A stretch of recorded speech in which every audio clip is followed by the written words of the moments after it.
খুবই সাবধান, নতুন একটা স্ক্যাম বা প্রতারণা আপনার বাড়িতেও খুব শীঘ্রই পৌঁছাতে চলেছে। তো প্রতারণাটা কি? কয়েকজন লোক আপনার বাড়িতে যাবে, যাওয়ার পরে বলবে যে আমরা বিদ্যুৎ বিভাগ থেকে বলছি।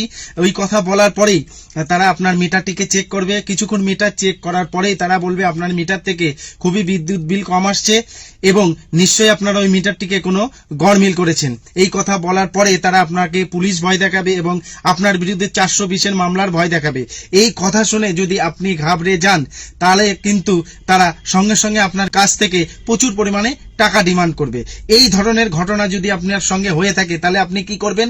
ওই মুহূর্তে আপনার আশপাশ থেকে কয়েকজন লোককে ডাকবেন এবং আপনি নিজেই আপনার ফোন থেকে 112 নাম্বার ডায়াল করে পুলিশকে সমস্ত কিছু ডিটেলসটা জানাবেন। এই ধরনের ঘটনাগুলি গ্রামের সাধারণ মানুষের সঙ্গে বেশি হচ্ছে। তো খুবই গুরুত্বপূর্ণ ভিডিওটি প্রচুর পরিমাণে শেয়ার করে দিন যাতে সাধারণ মানুষ এই প্রতারণা বা স্ক্যামের হাত থেকে বাঁচতে পারে। তো ধন্যবাদ সকলকে, ভালো থাকবেন, সুস্থ